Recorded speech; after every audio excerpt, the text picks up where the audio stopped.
चूनागढ़ राज्य में भैरव सिंह का शासन हुआ करता था। चूनागढ़ राज्य में ही कलुआ नाम का एक मूर्तिकार रहा करता था।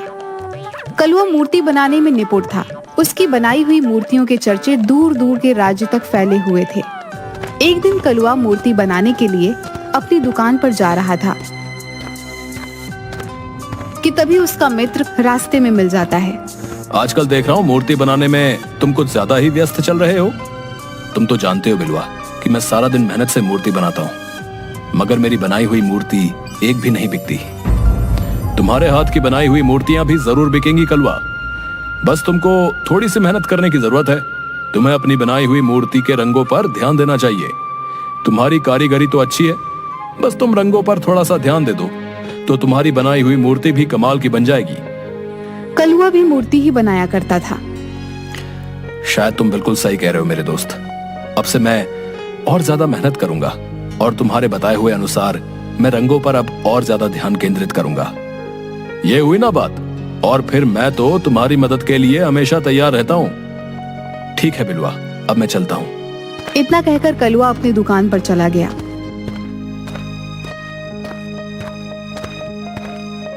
कई महीने ऐसे ही बीत गए। एक दिन वहां पर भैरव सिंह के सैनिक कलुआ की दुकान पर आकर रुक जाते हैं। एक सैनिक कलुआ की ओर देखकर बोला, क्या तुम्हारा ही नाम कलुआ है? जी मेरा ही नाम कलुआ है। हमारे महाराज भैरव सिंह अक्सर आम आदमी का भेष बदलकर अपनी प्रजा का हालचाल मालूम करते रहते हैं, और एक दिन राजा की नजर तुम्हारी बनाई हुई मूर्तियों पर पड़ी जो कि उन्हें बहुत ज्यादा पसंद आई। कुछ दिनों बाद भैरव सिंह अपने राज्य में एक बहुत बड़ा समारोह करवाने वाले हैं। तुम्हें भैरव सिंह के लिए एक ऐसी मूर्ति बनाकर तैयार करनी होगी जो बिल्कुल इंसानों जैसी लगे। याद रखना, मूर्ति एक सुंदर युवती की होनी चाहिए। तुम ऐसी सुंदर युवती की मूर्ति बनाकर तैयार करोगे जिसे देखकर समारोह में आए अन्य राजाओं का मुंह फटा का फटा रह जाए। ये चूनागढ़ के राज्य की साख का सवाल है। लेकिन भैरव सिंह समारोह में मूर्ति क्यों लगवाना चाहते हैं? उस समारोह में निशानेबाजी का कार्यक्रम भी होगा। उस मूर्ति के सर पर एक सेब रखा जाएगा और उस पर दूर से कोई एक राजा निशाना लगाएगा। जिसका तीर सेब पर सटीक चल गया वो राजा विजय घोषित होगा। और भैरव सिंह को विश्वास है कि अन्य राज्यों के राजा मूर्ति की सुंदरता में खो जाएंगे और अपने निशाने से भटक जाएंगे और भैरव सिंह ही विजयी होंगे। इतना कहकर वह सैनिक वहां से चला गया। सैनिक के जाते ही बिलवा कलुआ की दुकान पर आ गया। सब कुशल मंगल तो है कलुआ? सैनिक तुम्हारी दुकान पर क्या करने आए थे? कहीं तुम्हें बंदी बनाने तो नहीं आए थे? अरे नहीं नहीं बिलवा, मेरी मेहनत सफल हो गई। सैनिकों ने मुझे बताया कि भैरव सिंह अक्सर अपना भेष बदलकर प्रजा का हालचाल लेते रहते हैं, और एक दिन भैरव सिंह की नजर मेरी बनाई मूर्ति पर पड़ी जो उन्हें बहुत पसंद आई। भैरव सिंह महल में एक समारोह करवाने वाले हैं और उन्होंने उस महल के लिए एक सुंदर युवती की मूर्ति बनाने का आदेश मुझे ही दिया है। बिलवा, लगता है अब मेरे दिन बदलने वाले हैं। यह तो तुमने बिल्कुल सही कहा कलवा।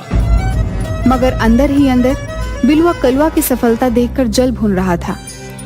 कलुआ उस दिन के बाद पूरी मेहनत और लगन से मूर्ति बनाने के कार्य में लग गया। वह रात रात भर जागकर काम करता रहता था। कुछ ही दिनों में कलुआ ने एक बहुत सुंदर दिखने वाली युवती की मूर्ति तैयार करके खड़ी कर दी। वाह कलवा, तुमने तो बिल्कुल असली युवती जैसी मूर्ति बनाकर तैयार कर दी। इसे तो देखकर कोई भी इंसान धोखा खा सकता है। ये मूर्ति तुम्हें तो पसंद आई है बिलवा, लेकिन ये भैरव सिंह को भी पसंद आनी चाहिए। अगर उन्हें ये मूर्ति पसंद आ गई तब मैं अपनी कारीगरी को सफल मानूंगा। बिलवा, सैनिक इस मूर्ति को लेने के लिए आएंगे और वो मुझे भी राजमहल ले जाएंगे। क्या तब तक के लिए तुम इस मूर्ति को अपनी दुकान पर रख सकते हो? आजकल राज्य में चोर बहुत घूम रहे हैं और मुझे सबसे ज्यादा विश्वास तुम पर है। बिलवा ने वह मूर्ति अपने दुकान पर ले जाकर रख दी। मैं वैसे भी इस मूर्ति को ठिकाने लगाने की सोच रहा था और इस मूर्ख ने तो स्वयं ही मूर्ति मुझे सौंप दी। देखता हूं ये कलुआ का बच्चा राजा को मूर्ति कैसे दे पाता है, क्योंकि मैं कल सुबह ही इस मूर्ति को बेचकर इस शहर और इस राज्य से कुछ महीनों के लिए रफू चक्कर हो जाऊंगा। मूर्ति तैयार न पाकर राजा कलुआ को वैसे भी नहीं छोड़ेगा। मेरे दोनों हाथों में तो लड्डू ही लड्डू है। अगली सुबह जब कलवा बिलवा की दुकान पर गया तो उसे पता लगा कि बिलवा मूर्ति बेचकर इस राज्य से चला गया है। कलवा बुरी तरीके से घबरा गया। अब क्या होगा? राजा के सैनिक जब मूर्ति लेने आएंगे, अगर उन्हें मूर्ति तैयार नहीं मिली तो राजा बुरी तरह से क्रोधित हो जाएंगे और मैं इतनी जल्दी मूर्ति भी तैयार नहीं कर सकता। मैं एक काम करता हूँ, इस राज्य से भाग जाता हूँ, नहीं तो राजा मुझे मार डालेगा। कलवा घबराता हुआ सीधा जंगलों के रास्ते दूसरे राज्य की ओर भागने लगा। तभी उसके कानों में बहुत से सैनिकों के घोड़े के टापों की आवाजें टकराई। कलवा के दौड़ते हुए कदम अचानक रुक गए। ये तो सैनिकों के घोड़े की आवाज है। कहीं ऐसा तो नहीं कि सैनिक मेरे पीछे मेरी दुकान पर सुबह ही आ गए हों और वो मेरे पीछे लग गए हों। हे ईश्वर, अब क्या होगा? कलवा एक घने पेड़ के पीछे छुप गया। कुछ ही देर बाद बहुत से सैनिक वहां से निकलते हुए चले गए। कलवा वहां से जाने ही वाला था कि तभी उसके कानों में किसी स्त्री के कराहने का स्वर टकराया। कलवा ने देखा कि एक युवती घायल अवस्था में पेड़ के नीचे लेटी हुई थी।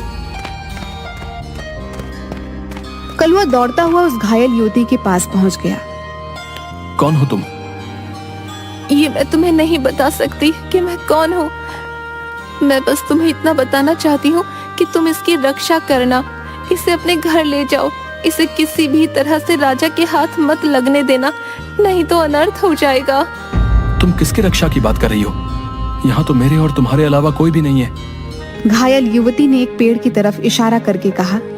मैं उस मूर्ति की बात कर रही हूँ। कलवा ने जैसे ही देखा कि उसकी आंखों के सामने एक बेहद सुंदर युवती काले वस्त्र पहनी खड़ी हुई थी। वो तो इंसान है, कोई मूर्ति नहीं। नहीं, ये मूर्ति है। तुम जल्दी से इसे अपने घर ले जाओ। लेकिन तुम तो बुरी तरह से घायल हो।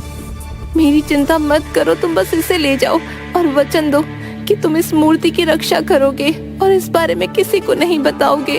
ठीक है, मैं आपको वचन देता हूँ कि मैं इस मूर्ति की रक्षा करूंगा। कलवा ने इतना कहा ही था कि वह स्त्री बेहोश हो गई।